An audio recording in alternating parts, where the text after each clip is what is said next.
Hi, it's Chris Watkin here, and I'm joined today by the Bruce brothers, synonymous and well known in the industry, of the founders of Purplebricks, and now the founders of Boomin. Thank you for joining me today, gentlemen. It's an absolute pleasure. Thank you. Great to be here. What I want to do today is to get to know you guys a little bit better.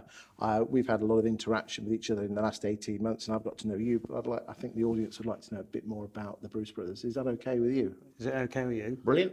Excellent. That's okay with us. Good stuff.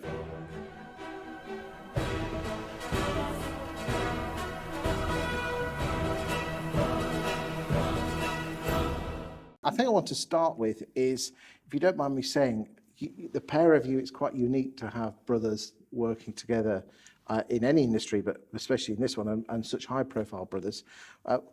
What's it like working with Kenny every day? And then I'll ask the same back. Well, it's unique, definitely. My brother here, he's looking like Ted Bovis today.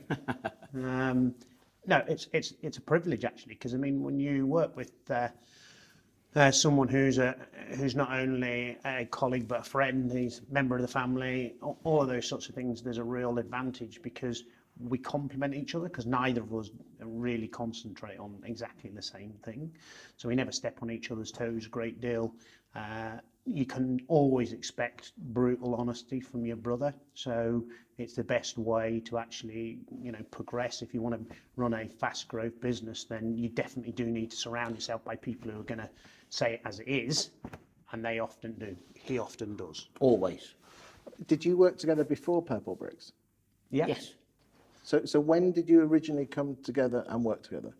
So I started an estate agent in 1992 and I've been an estate agent for, all of my working life. And Why is that? Why? Why did you become an estate agent? I just fell into it. I wasn't really academic, didn't really like university or the idea of that type of background. And I left school, worked on some building sites, and there was an opportunity. My father was working with Countrywide on some consultancy bits. Michael, while he was at university, was doing some work with Countrywide on some bits. And there was a job advert in the paper, and I applied for it and managed to get an interview, and that's how it started. So you started at the bottom as a neg? Absolutely, yeah, in the North End office in Portsmouth, and loved every minute of it. It was amazing. I started off where you didn't get through the first interview, did you? No, that's right, yes. So the first interview, I got to a second interview and then got declined for the job, and I came home, didn't have a car at the particular time, and Michael said you should do a letter to Sean Manzi, who was the managing director of Man and Co. South East at the time. So I walked back up the road after me and Michael put the letter together. I hand delivered it, and by the time I'd walked home, Sean Manzi was on the phone saying nobody had ever done a letter after being declined for a job, and I'd like you to go and see Steve Fennell down at Portsmouth. What did the letter say? Just to say thanks very much for the opportunity. Really enjoyed the experience of the interview. Really, now I'm inspired to become an estate agent. I love what I heard and everything you told me about the business and what I'd like to do, and I'd like to be considered for any roles in the future. Were you surprised that you got a reply back? Very, that quickly as well. I got literally within 10 minutes of walking home, he was on the phone, his secretary was on the phone to say that Sean was very impressed with the letter and would like you to go and see the area manager in Portsmouth. Do you think you would be here today if you had that letter hadn't taken place? Probably not, but following the interview process, I was definitely very keen by the activity, and I walked into the Man and Co South East branch in Loxheath, and there was a buzz. Everyone was on the phone, everyone was engaging, there was customers coming in. It was 1992, you know what I mean? It felt like a really vibrant place, and it really excited me. So had I probably not got that job, I would have tried to get a job in estate agency somewhere else. But luckily, because Michael gave me advice to do the letter, I was able to get the role off the back of that, really. What's the age difference between the pair of you? 18 I know months. it doesn't look that much, but it's only 18 months. Yeah, it is. Yeah. I'm younger than Michael. Okay. So what were you doing at this point then? So at that point, I was at university studying law. Kenny came back, said that he hadn't got the opportunity. So we just said, you can't really give that up then. Why don't you write a letter? Well, let's write a letter and go and deliver it back and see whether or not they think that's important. So to your point, it would be very interesting to see where the direction would have gone for all of us. Sliding doors moment, off the back of you know the old film with the sliding doors? Yeah, it definitely felt like that. And when I first had my first day, I walked in and my training was here's an applicant box. These people in here are looking for a house to buy. Here's a folder. These are our houses we have to sell. You've got to ring those people and match them to those houses and get a viewing. And I sold a house in my first day, 65 Nelson Avenue. My very first day, I managed to get a viewing that evening. Sold it for 29,995, and that was the rest is history, really. Obviously, we're here to talk about your relationship as brothers, but I believe there's more Bruces out there, aren't there, in terms of siblings? Yeah, there's 6 of us in total. Okay. So Kenny's the youngest. Next comes myself, and then we got 4 sisters. We all get on like a house on fire. We're all good friends. We have WhatsApp groups where we talk to each other and engage with each other a lot. So, you know, our father and mother were always very clear that, you know, we needed to stay together, be really strong with each other, be best friends, really, and we always have been. Yeah, that's absolutely the case. That Michael's certainly my best friend. And our father, before he passed away, unfortunately passed away 2 months before Purplebricks launched, and he'd sort of seen us sort of building the technology and building the creative adverts and those types of things. He died 2 months before we launched, and he always said to me that, look, you guys can be successful on your own, but there's a sort of a dynamic between the two of you that actually, if you stay together, I think you complement each other and we'll go on and achieve some good things. So when did your dad actually say that? Said that probably many years ago, actually, probably when we first went into business. Michael had a law firm, and when we decided to buy Birchall Edwards together in the Midlands, my father seen the dynamic of us grabbing hold of that business and changing it and tweaking it and whatever, and he very much thought there was a dynamism there that could work. You mentioned your mum and dad. Are they both? It's quite well known that you're from Northern Ireland, isn't it? So we were born in Lancashire. Okay. We weren't there very long. Kenny was only there months or so. I was there about 18 months, 2 years. And then we then went to Ireland. All 6 of us, my parents split up. So therefore, my mother was from Ireland. Her parents lived in Ireland, so we travelled back there.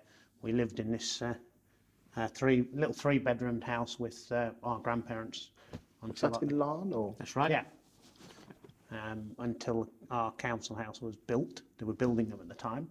And then we moved into it. It was like a lovely little palace, actually, brand new, wasn't it? It was brilliant, yes. The 7 of us living in that little small house was quite something. And that was in the 70s, was it?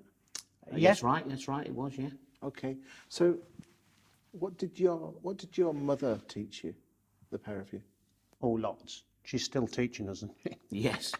She's the matriarch of the family, that is for sure. Okay. But I think from my mum's side, it was definitely hard work, fight for everything, be determined, don't give up, because she had that mentality. She brought up 6 children virtually on her own. My father was very supportive, but lived in England, of course, and she battled really hard to make sure her 6 kids were all good, decent people. She still does today. She's very active. She contacts us all the time. She's brilliant. So, to Kenny's point, we spent a lot of our childhood with grandparents. So, you know, they were all of those principles. And then my father was more of the entrepreneurial side of what we do, and you know, to some extent, the risk that you take in trying to grow a business, that came from him and his side of the family. The other more balanced, more sensible side came from them. what line of business was your dad in? So Dad was a barrister, and then he had various businesses thereafter. At one stage, he was a senior lecturer in law at universities. So he did various things, but later in life, he was running businesses. And even earlier, before he decided to go back to university and pass his degree to be a lawyer and then a barrister thereafter, in his early days when we were very young, I wasn't even born. So he wasn't a lawyer to start with? No. Originally he was really involved in business, and Michael, before I was even born, was sitting in boardrooms where my father worked for somebody. Sir Fred Ponting was one of the people he originally worked for, and he was on the board many years and years ago. And Michael would go to board meetings and sit there with his suit on, and that's where I think Michael really got that entrepreneurial desire to grow businesses, was off those really early experiences of attending meetings with my father and actually flying around Different places, the world. yeah. So he used to take me, plonk me at the end of the table, and I'd just sit there and listen. I suspect some of it went in, most of it didn't. But yeah, it was interesting. Do you think, I mean, you know, you've run you've been responsible, you know, especially with you at the head of the firm, for running a business that was worth over £1 billion worldwide. Do you think you could have done that if you hadn't sat in with your father in those boardrooms? Because some of it must have filtered through. Oh, without doubt, it filtered through, and then it was followed up. So, you know, a lot of what you learn from people isn't always just the positives. It's often the vast majority comes through the more difficult things that they do wrong or get wrong, and you learn a lot from that. So I think that if you take the balance of what I got or what we got and what he continued to create thereafter, then it was without doubt the case. Because if we'd have been one balance of, you know, my granddad would have been horrified that we were running this large business or taking any form of risk. He was totally risk adverse. He was, you know, go to work really hard. Is that your dad's dad or your mum's dad? Mum's dad. Yep. And you know, he'll be sitting up there looking down, and one day he'll be smiling, and another day he'll saying, "You must be absolutely crazy." So, you know, when you take both balances, that's sort of our personality. So we sort of complement and balance some of that risk and some of that, you know, personality and all sorts of stuff together. I think just to add to that, if I can, is that the entrepreneurial flair definitely came from my father's side. The hard work and dedication came from my mother's side. But actually, there's a common theme across both parents with regards to keep your feet on the floor, have empathy, be considerate towards people. Both of them were good people in that regard. And my sisters are a great reflection of that, as we would hope to be as well. Okay, let's move on. Michael, what would you say Kenny's biggest strength and biggest weaknesses? And then I'm going to ask the same back. So Kenny's biggest strength's definitely his love of people and to make people feel, you know, good about themselves, to feel positive about situations and stuff like that. And probably his biggest flaw is people, because to some extent you have to compensate and balance those relationships, and over time, if you love people in every instance, which is great, and we both do that, but sometimes you've got to balance that against what you face at the time. A lot of people say that the early days of Purplebricks, the 14s, the 15s, the 16s, were like a big family. Could we possibly say that a lot of that was down to Kenny being the cuddly one? It was definitely, I think it was a balance, because, you know, I think people like the dynamic of both. So they like the dynamic of it being a family type culture. Every time we talk to people in our business, we say, you know, the sum total of what we have a town hall every week, and we always thank their family for the effort that they're making in the background indirectly. We always say the sum total of our business isn't just the people in it, it's only half the people in it, the rest of the people at home. And we still feel like that. And, you know, it definitely takes us back to those days when, you know, the point you made about family and stuff like that, we still feel like that now. So when we run a business, we try to create a culture. Sometimes we get it wrong, sometimes we get it right, but ultimately the culture is really important. Because startups are hard work, and the only way you can achieve in a startup is everyone working together for the same common theme. And there's a great deal of sacrifice that families put up with when an employee or a team member is working with us on a startup mission. So that there's no question that thanking them and showing appreciation to them is equally as important as thanking and supporting the team. I'm going to come and ask you the same question in a second, but taking just, if you don't mind, I'd like to just go down a little rabbit hole. Do you think things changed when at Purplebricks about this family attitude in 16 and 17 when more external influences were being brought into the firm? Look, I don't know predominantly that answer. I think there's always going to be some people that will take the view that, you know, they lived through our era of that business and enjoyed it, and there's some people that will live through the era that's been since and really enjoy it, and therefore they're just slightly different dynamics, slightly different businesses. So, okay, from people that I'm talking to, it's quite a seismic shift in that organisation, and I don't expect you to say anything from what I'm just making a statement, but that Purplebricks certainly did change when you guys left. It's a completely different firm. But anyway, I don't expect you to say anything. What's his biggest strength and weakness? Michael's got a number of strengths, but I think I have to say his work ethic, his pace of being able to juggle many things, and his work ethic Does is spin just plates, doesn't he? unbelievable. I've not seen anyone that can compete with Michael on work ethic when he was 25 and now when he's nearly 50. Cheers. And he's got a lot of skill with regards to his entrepreneurial flair and his big vision and his focus and his drive, but his hard work is definitely his biggest strength. Weakness?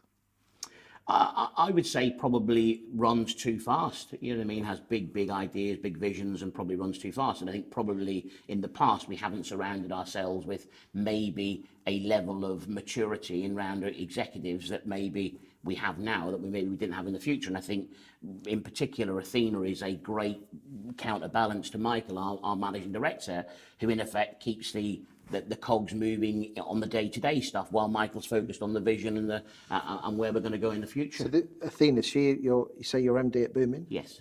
Okay. Did you have such a person at Purplebricks? No, so that was 1 week link, I think, Purplebricks for us. I think that ultimately at the end of the day, when we started Boomin, that was my first thing that I wanted to do, is find someone who could be a CEO and MD. She didn't want to be a CEO. We offered her the opportunity to be CEO. She said, look, guys, you boys run this business. You'll always be recognised in that way. I don't want to be recognised in that way. I'll be MD. I'll do everything that you don't want to do, and I'll do it really well. And I think that was one of the weak links we did have at Purplebricks, was not having someone on the ground who was really good, really competent, that could drive things on a day-by-day basis, leaving us to do the other stuff. Yeah, those came later in the Purplebricks journey, but I think the great thing about it here is the foundations are in place for success beyond the initial drive of having a startup. And I think all of those principles are now laid with Athena. And if we had some of our later execs out at PB very, very early in the journey, we'd have been better placed, I think, for success beyond what we achieved. Knowing you for the last 18 months through Agents Together, I've got to know both of you very well. But your personality type, one of the biggest fears is being taken advantage of, and you love being in control of people. How it's different with your brother because it's blood and there's obviously a link there. But how did you square letting go of not control, but it is control, because your job is more strategic, big picture, as opposed to the day-to-day tactics. How did you let go on that one? Because I'm sure there's plenty of people out there who have got 5, 6 branches that want to kick on to 10, but they feared letting go of the levers of power. Yeah, well, I mean, I was never concerned about letting go levers of power in many ways. I think ultimately it's a journey because, to some extent, there's no textbook that can teach you how to run a business. There's no textbook that will suddenly appear on a day-by-day basis that can help you answer questions that you might not have answers to. So, in many ways, earlier in the journey, I would be much more controlling over, a real focus on what we're doing and, away we go. I think now I've learnt over the years with a lot of the things that I haven't done very well, a lot of the things that I've got wrong, is that in order to be really successful, your success comes through others, and you've got to relinquish the reins to allow that to happen. When did that actually happen? Was there a seismic moment or a catalyst that made you realise that? There'll have been times where I was at Purplebricks where I felt that to some extent out of my depth to a degree, and therefore in many ways at times you would have been better off having other people around who could have been doing other elements which allowed you then to get better at what you're really good at. So it was important for me with Boomin to make sure that I just concentrate on what I think I can do well and find someone that's brilliant doing that. And also what you're very good at, that's the key thing. It's about dividing and conquering, isn't it? And it's about, if Michael's really particularly good at these 5 areas, let's make sure he focuses on those 5 areas, because it's good for us, it's good for the team, it's good for our agents, good for our customers, and let somebody else focus on the 5 areas that Michael doesn't necessarily want to spend the time on, or he's particularly good at. The cuddly stuff. Yeah. He's definitely more cuddly. I think it depends. I mean, you say you're out of your depth. Have you either of you suffered from imposter syndrome? I'm not sure I know what that means, to be honest. I'm quite stupid. Kind of, really. I don't deserve to be here. I'm, big leavers apart. Oh, there's huge insecurities in my mind all the time, and I think that's insecurity probably drives me in terms of my work ethic and my desire to try and fulfill desires and ambitions and the success of a team. Okay. So yeah, I'm hugely insecure in regards to whether I'm good enough to do something. So probably if I had more confidence with regards to that, I'd probably have achieved maybe a bit more. And how? I mean, you are obviously confident, Kenny. So how is it Kenny or other people that help you through that? Yeah, certainly Michael helps me with a lot of. I think I just, because I've never been academic in terms of being able to really write beautiful letters and be able to, I suppose, organise really beautiful presentations. Yeah, I'm a good estate agent. I love estate agents. I love property. I love people. I love working with teams. I love building teams. But I wouldn't be the most confident on board meetings. That's why I'm not a board member here at Boomin. I believe that there are other people that strategically think about the business differently. I believe I'm an operator. I'm in the trenches guy, and that's what I enjoy doing. That's what I'm good at, and that's where I can add significant value. Of course, I still play a part in the strategic element of our businesses, but I prefer to do that with Michael and Athena and the exec team rather than be maybe at the board level. You said you felt a bit out of depth. How did you sort that one out? I mean, you spend a lot of time reflecting on stuff. You take a lot of people into your world that you trust, that you can talk to. So, agents together as a business is just a version of that, where you get a mentor. I've had the pleasure of 4 or 5 different people in business that have been able to mentor you, pick up the phone to, faced with this situation, think about this, what do we do? And some days you just stop what you're doing and go and sit down in a dark room and try and work it out. I mean, are there organisers? How does someone of a CEO of a publicly listed firm go and get a mentor, or are there people out there that mentor people? Well, I mean, I've had former chairmen and mentors where they are very proactive. So in a fast growth, it's like startup business, the people that get involved in those are often people that have the energy and the desire to really help and support the management team. So, I'm still get mentored by former chairmen now who I pick up the phone to, or they pick up the phone to me, we meet up and stuff like that. And then it's the people around you, I mean, Kenny and the team, and as you get more and more, spend more time with more people, you pick different people to help you through different... And also experience. One thing you can't buy on the internet is experience. You can virtually buy anything else. But I think achieving things, going through experiences, and also, to Michael's point, reflection. And sometimes sometimes you're too busy doing the job to reflect on the job. And sometimes when you leave a job and you're in between jobs, you reflect what went right, what went wrong. And I think we both had a period of reflection throughout our careers. And I think we're stronger and better people for it. Okay, let's move on. What's been your biggest regret in business so far? I mean, if you don't mind me saying, I'm going to plant a seed in here. Okay. But surely being forced out of PB must have hurt your baby. So I wouldn't say that I look back for PB days with regret in that way. I think no one has a God-given right to run a business forever. You can only do it for so long as you are adding the real value. And I think that probably it's fair to say that it was the right time for us to move away. I think we probably run out of energy to a degree, and the business wanted to go in a different direction. So therefore, as a result, but it was your business, though.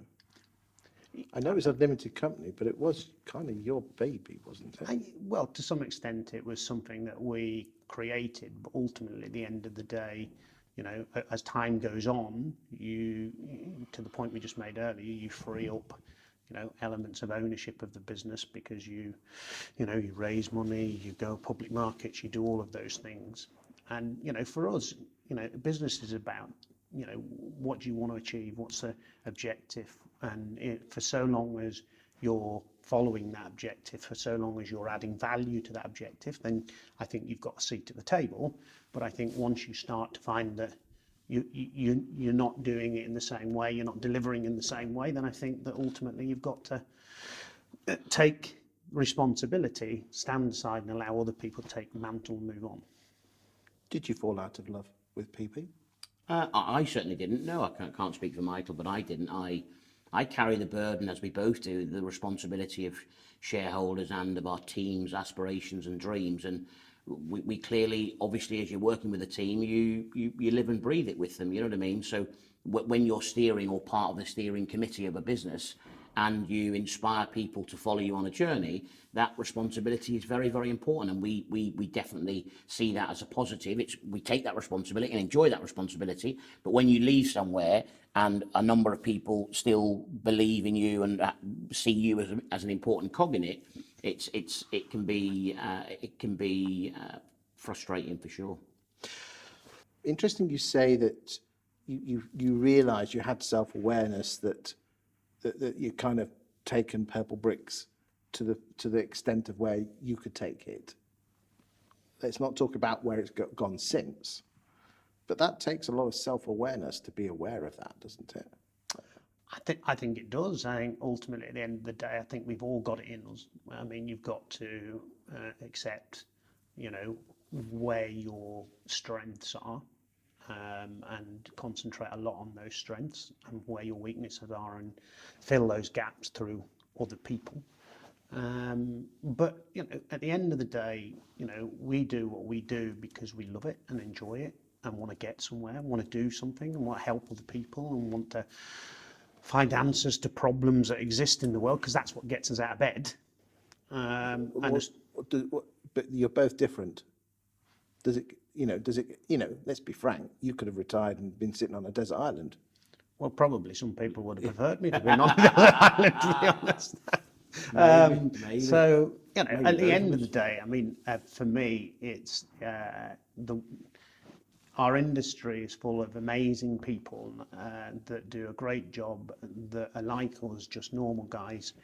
And, if we can add some value to that, then that's what we want to do. We've still got the energy and desire to do it. Okay. I think we can, though. I think the reality is we can. I think that, as I said earlier about reflection, I think when you think about the experiences you've had in life and in business, and you still feel you can add significant value, then you've got to really take the chance and be involved. And I think both of us still think we've got an awful lot to offer. We've got a great team. We have galvanised that team. They're very inspired to deliver for our agent customers and for the consumers.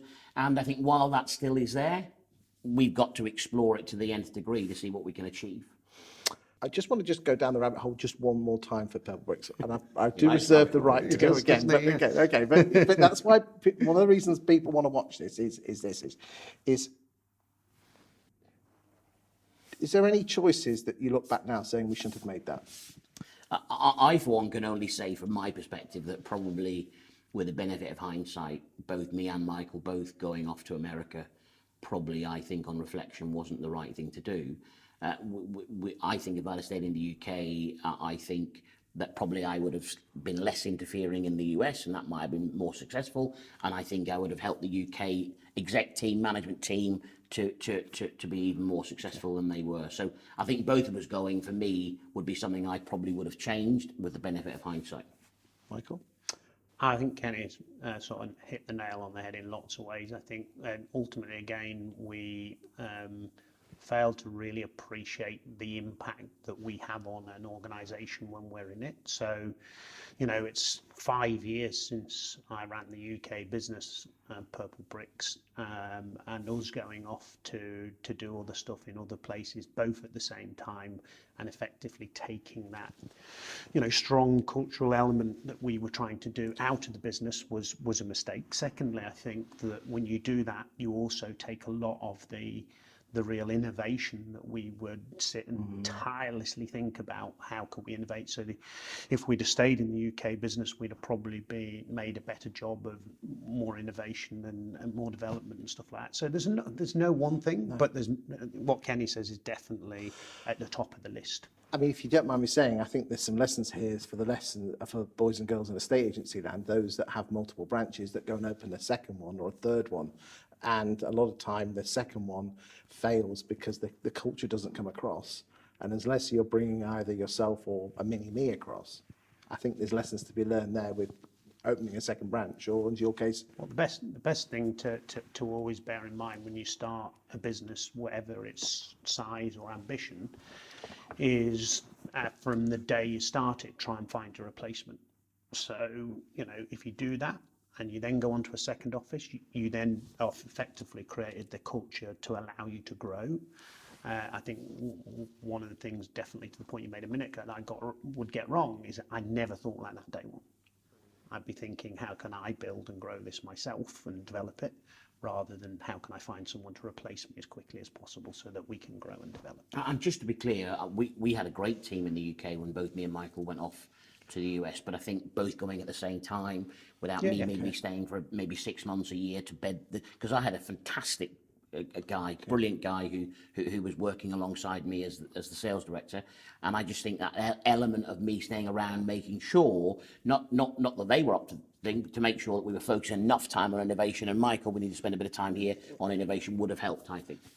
The classic strategy, long-term, big picture stuff, as opposed to probably the day-to-day stuff was bang on, but you need some vision, and which is what you guys obviously we were still growing, and we needed to continue to innovate and develop. And I think Michael had the view for some time, and like I say, Michael's 5 years since he was involved in the UK business in terms of running it on a day-to-day basis. But Michael said 2 years prior to that our focus needs to really home in on technology and on human beings around the buyer. How do we make sure that we look after buyers more, as well as some of the other stuff we maybe weren't doing as well for sellers? So had we pursued that strategy, I think that we would have been potentially more successful. I mean, you must be very proud that, and again, I'm going to make a statement. I don't expect you to comment on the first part of this statement. But quite frankly, their marketing Purplebricks' marketing is atrocious, and it's non-existent. But it must have created a suitable foundation, because they simply are the biggest one brand estate agency with 3-4-5% of the market with rubbish marketing. You must have done something good, so you must be chuffed with that. Are you saying all of our marketing was always rubbish? No. What I'm saying is that their marketing, their current marketing is rubbish. In the fact that it's a few Facebook adverts and a few Google adverts. It's not the TV adverts or anything like that, which obviously catapulted you up. At the end of the day, I think we never look back, other than to try and learn from situations that we found ourselves in. Would you say anything different? Or? No, I'd probably echo those views. Yeah. Okay. Let's move on. And this is quite a nice segue in. Is that there is some animosity to the pair of you, especially mainly him. Mainly him. Yeah, he deserves it anyway. Mainly him. Okay. He's got more money than me, so he has to put up with it. Yeah. And again, I'm not going to go down the rabbit hole of the commissary advert, because we've already done that advert. And if someone wants to watch it, go back on my YouTube channel and watch it. We're not raking up over that, because that's old news. But the simple fact is that a lot of people accuse you guys of ruining UK estate agency with cheap fees, which I'm going to defend you here. If you look at the actual proper stats, the actual logic, it's a load of rubbish, okay? You might disagree with me, and if you disagree with me, then send me an email, christopher@christopherwatkin.co.uk, and I will send you the facts which prove that Purplebricks had nothing to do with the fee. The fees were dropping 8 years before, and if you actually will look at I'm sure you're aware of this, but the National Home Movers Survey, which was done by Property Academy, shows the average fee every single year from 2006 to today, and you guys coming in 14 made no difference whatsoever. It's been on but I think you're just the bogeymen. So let's crack on. Yeah, let's crack on. He's the bogeyman. Don't worry, I'll shoulder it all for you. Don't worry. Good. Fine. How do you deal with the abuse and I hate to use the word, but the hate on certain platforms? At the end of the day, I can understand people having a strong opinion around different aspects of what we've done, and that's absolutely fine. And we always face up to that with people who want to engage with us, and that's absolutely fine. I think where certainly people who do get to know us, do engage with us, do spend time with us, get to know the real us, because ultimately at the end of the day, if you were to accept that we are what people sometimes write about us, then you would be mental to engage with us at all. So the way we deal with it is I don't read it. The only time that I don't read it because I don't want it to impact my day, because if it impacts my day, it impacts everybody else's day, and everybody else doesn't deserve to have their day impacted by any comment someone might make. I suppose the only time that it's slightly strange is when your children tell you about it. So your children read about it and they say, "Dad, do you realise that someone said this or someone said that, and should you not be defending yourself," and things like that. And I just try to educate them to ignore it. I'm slightly more emotional, so I do read it, and I don't get affected by it, but I do read it, and I have the same view that I've got two wonderful sons who are of the age where they do read this stuff. One of them works in the business at Boomin, and is a constant avid reader of the stories that go out there and the comments. I'm willing to have a debate and discussion with anyone about what we've done, what we're willing to do in the future, what we've achieved, what we haven't achieved, what things we've done right, what mistakes we've made. But I'd like to do that debate either face to face or knowing who I'm debating with. I think the aliases are a little bit unfair to have a situation where they can hide behind an alias. If you've got a view and opinion and that view is strong, very happy to engage and discuss it and debate it, in fairness, and agree to disagree if that's the case. We know of many people who have had similar sort of abuse, and it's very sad to see how it impacts them, how it impacts their confidence, how it impacts their persona, how it indirectly impacts their family, how it impacts their future. And I think that, the vast majority of estate agents that we meet are genuine people. They're kind, they're professional, they're supportive. And I suppose the biggest thing that I can say that annoys me is that anyone could ever think that that any of those comments are reflective of the quality of people that there is across the industry, because they're genuinely nothing at all like them. Agreed. What I will say to the camera is that through Agents Together, I have a meeting with these guys once a week, and I've got to know these very, very well. It's nearly 2 years now, isn't it? Yeah. And we've had some quite heated, early on in our relationship, we had some heated discussions over the phone. But I'll tell you here and now, if you actually get to know them, they're actually decent people. Well, we hope so. We come from look, our parents were good people, our grandparents were good people, our sisters are good people. We come from a good background, and I suppose one of the reasons why I went back to Larne to buy the football club and help the town was because actually in the environment we grew up, it was all about keep your feet on the floor. And there's a statement in Northern Ireland where they say, don't forget the bowl you're baked in, i.e. don't get above your station. So we try very hard not to make sure that's anything we would do. Do you think it just comes down to the fact is that people were looking for someone to blame, and to be honest with you, you were the one? You just happened because you put your head above the parapet, you bought Purplebricks, you went down the cheap fee route. Sorry, inexpensive. Still think you should have charged more. That's another story for another day. Let's not go down that rabbit hole. Look,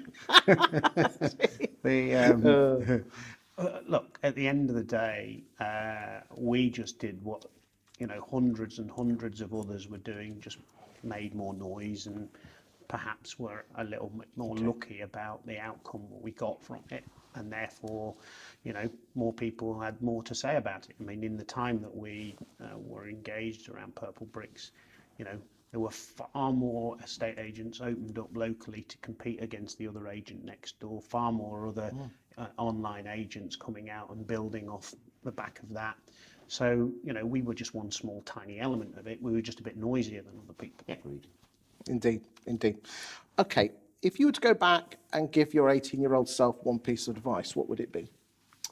Probably not to work with Michael, I think would be the body joking. You can now tell them. I probably would have worked more harder academically. I still would have got into property, but I'd love to have been able to construct a lovely email or a lovely letter, or I'd love to be able to read a contract and be able to offer a view on it. Those type of academic things, I think I would have loved to have had a greater knowledge and understanding of. So, but I still love the industry I'm in, and I've been able to achieve in an industry without having that element, but I probably would have done a bit more on that side. It would definitely be spend more time with my family, because like the point I made at the outset, that when you go down the roads we go down, I wake up in the morning, sat in my office from 4 o'clock in the morning through to 7 o'clock at night every day, and you don't get to see your kids grow up in the same way. I'm lucky enough to have 2 smaller ones now who I have been able to watch grow up. The other 3 older ones are amazing, but they didn't get anywhere near the level of time and attention that the 2 smaller ones now get. What have you done to try and make that up to the other children, the older children? We get on like a house on fire, so they're like friends. How old are they? So I've got 5 children of various ages, starting from the eldest is 26.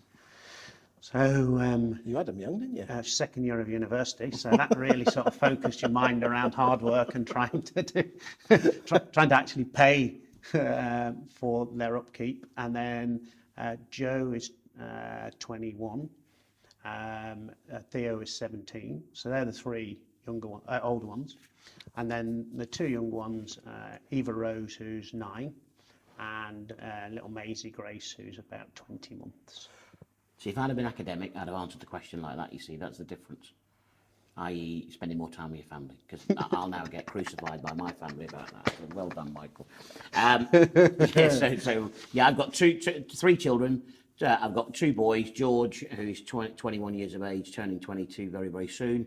He works as a business analyst in Boomin. He did a little bit of work in estate agency and got involved in property when I was at Purplebricks. Loved it, really enjoyed it. And he's now working in technology, but his understanding of estate agencies really helped him develop his skill as a business analyst, and he's doing a fantastic job, and I'm super proud of him.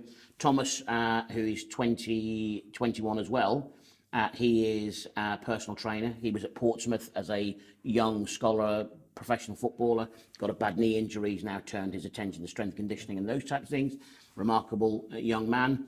And I have Kira, who is 8 and is probably more of a handful than the 2 boys, to be honest. So, having a different dynamic having a girl in the house than having 2 boys. And if I had your both wives on the sofa, what would they say if they hope more from you? Because if you're working 4 till 7, that sounds like a workaholic to me. Just before you answer that, you'll have more fun if you had them 2 on the sofa. I mean, we were out in Australia once, and they were flying over with the 2 young girls, because Maisie wasn't born then. She had Eva Rose and Kira, and they were on the Emirates business class, and they had the hats on behind the bar, and they drank the whole way. So you'd have more fun with them on the sofa than you would me and him.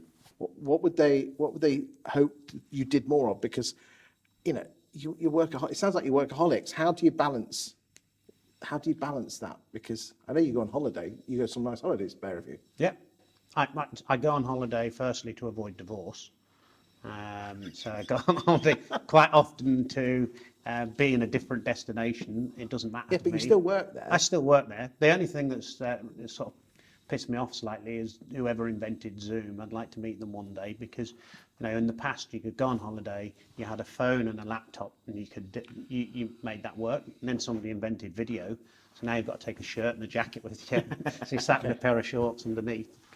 Can't you switch off? Can you not just have a week off? I don't think it's possible really. Any person who's trying to grow a business would probably tell you that it isn't. It's very difficult to try and get the balance right between time with family and trying to grow a business.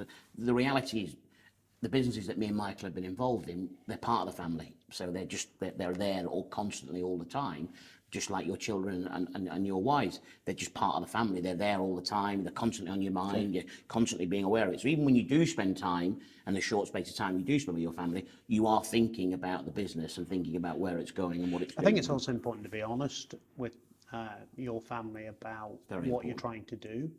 and get their buy-in to it, because lots of people have a focus on what they want to do. They go running at it like a train and actually forget about the people at home. And when they get home and the people at home are saying, well, where are you, what you've been doing, they're saying that because they don't know the journey, they don't know the objective you're trying to get to. So the first thing is to sit down and really get them engaged in what you're trying to do, and then they really play a massive part in trying to push that forward. So your ladies have got your back. Correct. That's great advice to any young entrepreneur.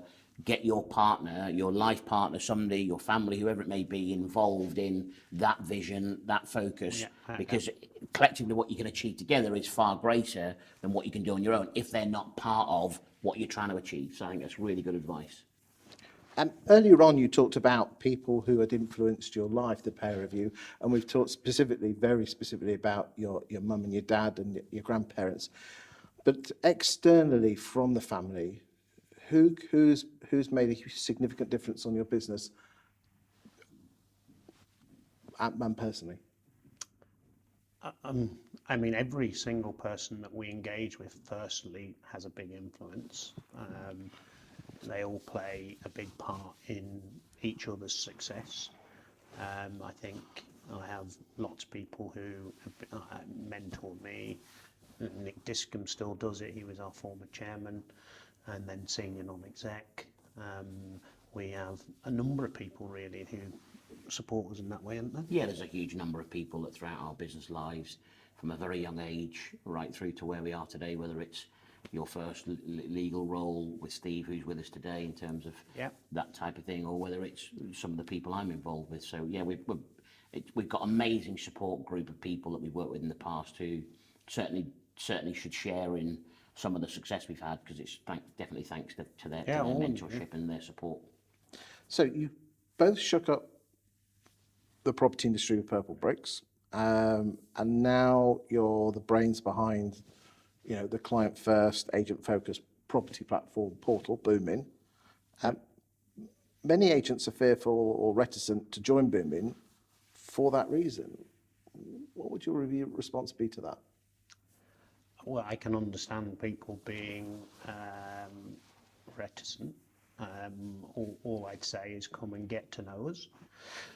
Reach out. We'll happily meet people, discuss things with people, build relationships with them, and at the time that they think that they're sufficiently confident around our integrity to support them on their journey with what we're doing, then we'd welcome them with open arms. But for some people, they jump on straight away. Some people sit on the fence. Some people don't at all. And that's part and parcel. We can't rewrite history.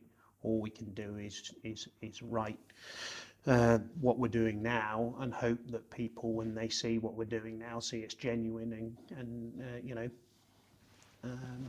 they'll benefit from it. And I can't say that we're best placed, but I think we're well placed to disrupt and do something in this particular area of the industry. I think that the technology we've learned how to build, how to innovate during our time at Purplebricks and slightly before, I think building brand and creating creative advertising and media to be able to try and create a brand, I think we've got really good experience of that. And clearly 27 years in the industry, knowing property, knowing estate agents, knowing consumers. So I think those three things would definitely well place us with the team we have to be able to make a real good fist of trying to disrupt and help and support consumers and agents alike. I mean, do you think that Britain needs another portal? No. No, definitely not. But that's not what we set out on our journey to be. But that's what everyone's perception is. Very soon you're going to start charging, and people's perception or their judgment is on the number of leads they get from you. Okay, so that answers the question. Do we need another portal, and is it fair to make a judgment on a portal on the number of leads you get? Reality is we don't need another portal. That's not what we set out on the journey to be. We wanted to be something that's much more than that, and a portal is just one small element of that overall experience and journey and objective.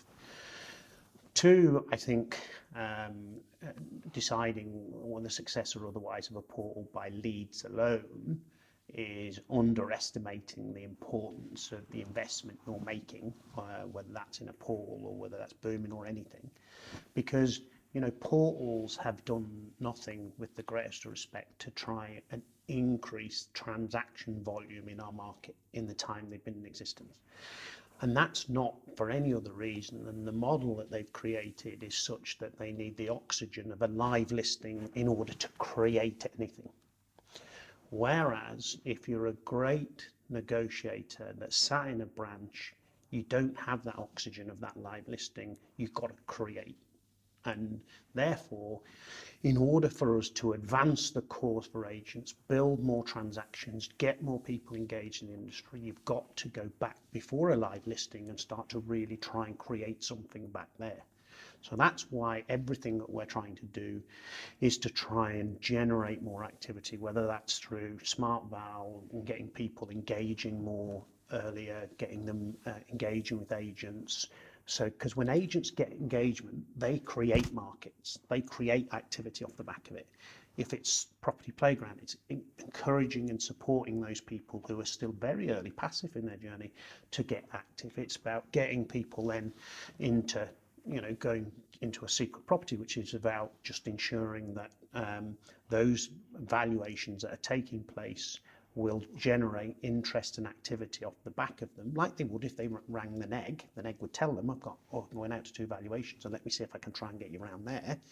So it's about creating activity, and portals in a low inventory market do very little to create real activity off the back of it, because all they do, advertise, throw all the stuff over the fence to the agent and expect them to do it all. And they have to work harder to deliver an outcome for them. And that's the stock issue that we have, is because people aren't being invited into the market. People are setting up a property alert. They're waiting for the ideal house to be alerted on their telephone. And the problem is nothing's coming to the market, so they're not being alerted. So it's becoming a problem and an issue. So if you look at the 20CI data that was released last week in the Estate Agent Today, they said that just under 6% of properties sold with a second agent last year. The reality is the change in the industry is going to be is that effort and determination you put in to try and canvass and prospect something that's on the market. If they put that effort in at the front end to build relationships and engage with customers before they're ready to come to the market, that will pay off for them significantly higher than the effort they put in when something's on the market. And all of our features are designed to aid an agent to build those relationships early and connect and convince the seller to come on the market. Just think about the balance with portals, because what they've done is taken what was all the agents' audience, because before portals existed, they'd have to walk in, they'd have to phone up, they'd engage. Yeah.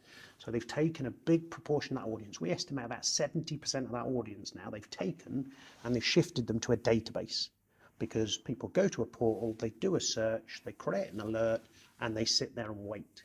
And they wait for the oxygen of a live listing before they engage. If they engaged with an agent, though, that agent would be bringing and supporting them into the market, creating more transactions. So we have to find an answer to unlock this 70% of people so that agents get access so they can support more transactions. And lots of agents are doing it, Chris. Lots of more smaller and regional agents are doing, where they're advertising their listings on social media, having a bit more control of it, offering it out to their sellers that are looking to buy in their areas to try and complete the chain. So these things are happening in certain pockets. What you need is you need to educate the consumer that they should be engaging with agents much sooner in their decision-making journey. What would your message be to the people who just say, I've had no leads from Boomin, I'm not going to pay them the money? What would your message be to those people, those agents? At the end of the day, everything that we are creating and have created is very much dependent upon how you engage with it. So if those people that are engaging the most with it are getting the greatest outcomes. When you say engage, are we talking about actually using all the functions like secret property and smart power and all that malarkey? Without that, because I mean, if you use Smart Val today, then it's generating thousands of instructions, thousands of sales off the back of Smart Val. Secret property, taking a valuation and telling the world where that valuation is taking place, inviting those people that are interested in a low inventory market. For those people who are posting a secret property advert, they're getting on average 10.2 people register their interest against it. 62% of a house to sell. So 6 out of 10 opportunities of one valuation booked for an agent to try and entice those 6 people into the market in a way that they wouldn't get access to. So kind of Are you saying that if you're an estate agent and all you do is whack your listings on Boomin, then you're probably not worth the £300 a month or whatever it is, but if you actually engage with it, use all the extra tools, which may turn it from a portal to a business generation machine, then you are worth the money. Well, it's clear to say that the just advertising properties, that's successfully done by a number of other players in the market. So there's no point in doing... Well, the reality is what we have to do is create features and engagement between consumers and agents that not only increases the number of people in the market, but it gets them to engage with agents much sooner in their decision-making journey. And those agents that are engaging and completing all of their smart valves and creating all of the secret properties and then nurturing and engaging with those customers are creating significant value. But to be clear, though, firstly, to make use of the features, it is a myth that you have got a load of work to do. It's just not the case. 30 seconds. Most of what we create happens instantly. It doesn't need any agents' material engagement. The only things that need some element of engagement are smart valve and secret property, which takes 30 seconds out of their time to create. But if you take that 30 seconds and it creates 10 people who register 6 of a house to sell, that's an amazing return on that 30 seconds. Second thing to bear in mind is that in order to have a profitable relationship with Boomin, on average in London, if you have one transaction from us a year, and that's taken into account all of what we've created, you've got to believe we can do one transaction, and that is smart valve, secret property, sneak peek, matchmaker, chain maker, mortgage maker, plus what we're already creating. If you take all of those things into account, and you only, we're saying you'll do materially higher, but one transaction in London will be equivalent to 2.5 years of what you pay us. On average, outside London, 1.25 of a transaction is equivalent to 1 year of what you would pay us. So in terms of having a profitable relationship, for those who are engaging with the features, they're getting the biggest returns, 10, 20, 30 time return on what they would ever invest. Do you think you're getting that message across? Are you training the agents enough? Well, I think clearly it takes longer than 10 months to educate everybody. We probably, I have to say, underestimated the effort that might take to be able to get everyone to adopt, because they're clearly very busy agents at the present time, and we probably didn't have enough account managers to start with. We've now significantly, or in the process of significantly, increasing our numbers of account managers to be able to make sure there are more people available to help and assist. But also we're looking at the training angle far more deeply, and we're working with some real good industry specialists that are going to help us to be able to get that message out there to our agents and be on hand and available to support them to be able to take advantage of our features fully. We are doing webinars every day, though, now. We're doing town halls every day, yeah. With agents where, a big number of agents come on and we can go through all of this sort of stuff. But the sheer number of engagements we're getting on the likes of Smart Valve for consumers and the level of engagement we're getting from consumers on secret property, just those two in particular are definitely features that are here to stay in this industry. The idea that a consumer might start their journey on a digital valuation tool rather than on a digital plus human being tool to start there, to get a more accurate indication, to connect with agent, to me seems like a really sensible idea. I mean, are you surprised that the others haven't jumped on this wagon? The others as in? Rightmove, Zoopla, on the market? Look, at the end of the day, the fundamentals of why we've done what we've done here is to try and genuinely create innovation that supports agents in a different way. Yeah. And I'm not being disrespectful to the other portals when I say this, but their mindset comes from a world of classified advertising. That's where they were born out of. Digital adverts created, that was the world. Just whack the stock out. And then digital newspapers. Correct. Well, it was that. That's the world, that's where it came from. And therefore, as a result of that, they digitalised your newspaper, and then everything's about advertising. Another banner, another profile page, all of these things that don't add any real value. They don't increase transaction volume. They don't give you more outcomes. So what you've got to do is change the mindset. They've got to change from being a classified advertising site into a site that wants to innovate in an interesting and engaging way. And that's what we're trying to do over here. that they would have to reinvent themselves in many ways to truly do it in the right way. Agreed. Before we finish, I'd like to say on behalf of the industry, thank you, the pair of you, for the time and the money invested in Agents Together. I've interviewed you and checked back on my YouTube channel. A lot of people said at the start that it was a backdoor way to get your name out there and people to love you. And I can say for the record that he does turn up, he does do the hard work. Yeah. And you do as well. Thank you. Because if it was a whim, you'd have dropped it within a few months, wouldn't you? Yeah, I mean, look, at the end of the day, it's been fantastic. I mean, it's phenomenal in terms of what that organisation is delivering for the mental well-being of people across our industry, how it's giving them a different mindset, different set of thoughts. It's helping people go from just getting through the day to being really successful, to opening their own businesses, to going on and doing interesting things. And I love sitting there and mentoring people, because when I mentor them, the last thing we talk about is work. We talk about them and where have they got to through their history, because their history is creating their future, and therefore try and help them, support them through so they get real benefit from it. And I can see that across all mentors, that they're getting a real lot of excitement out of doing it, aren't they? Yeah, I think it's one of the finest things that I've ever been involved in. I think Sam Offley and Sarah Edmondson and all of the founding members, as well as all the mentors, have done a remarkable job in, I think, offering that support. And the great thing about it is most people would assume that just the mentees are getting benefit. Actually, me as a mentor, I've had a lot of benefit myself personally in the mentees I've worked with.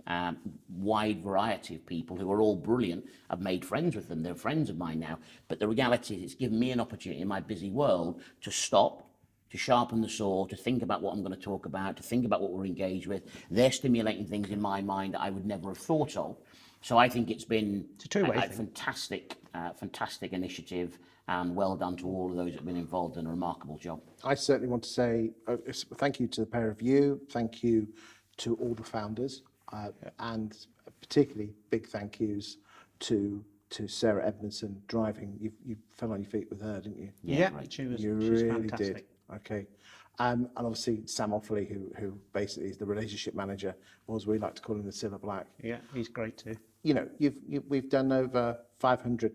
I think we're just about to hit 500. If not, we'll find out tonight when we do our call. But you've changed 1,000 people's lives, and I can remember receiving that phone call around the 20th of March, thinking I've got a message. Can't remember who it was from. It was one of you. Mike. And I thought, what the hell does he want? Can I remind the cameras what you said? Go on. So in the first session that we had, Chris said, if we can only change one person's lives, and if we've had an influence, all of us together, over 1,000 people's lives, that's fantastic. But you said if we can just change one person's life, it'll be worthwhile getting on these calls and doing the work we're doing, which is fantastic. Well, we have for your information, we have a once a week, 1 hour session. It's at a totally inappropriate time, 5:30 Monday evening, but when we're all busy. But at the end of the day, it just lovely to help someone change their life, isn't 100%. it? We did a podcast recently with Spencer Lawrence from Paramount Properties, and Michael, when he met him at Agents giving an evening at Epsom Racecourse, Spencer said how much he was enjoying the Agents Together mentorships, and people I've spoken to that he's mentored, have said how remarkable he is in terms of... Says it's fundamentally changed his mindset and thinking around stuff. So. He's a damn good agent. So, I mean, if you are interested, just go to the Agents Together website. If you are an established estate agent, become a mentor, but also consider being a mentee as well. And whether you are a negotiator, valuer, manager, area manager, it doesn't matter if you're involved in the property industry, then certainly it is an amazing organisation that will change your life and change someone else's life. Agreed. Yeah, and if the camera picked up that bell there, that must be your next interview, is it? Well, we'll leave it at that. On behalf of the industry, thank you very much for your time and trouble today. On a personal level, thank you for coming in. I've enjoyed it, and I hope you guys out there in estate agency land have learned to know and get to know these guys a little bit better. I do class them as friends, and I hope you've learned a lot from them. So thank you for your time today, gentlemen. An absolute pleasure. Thank you.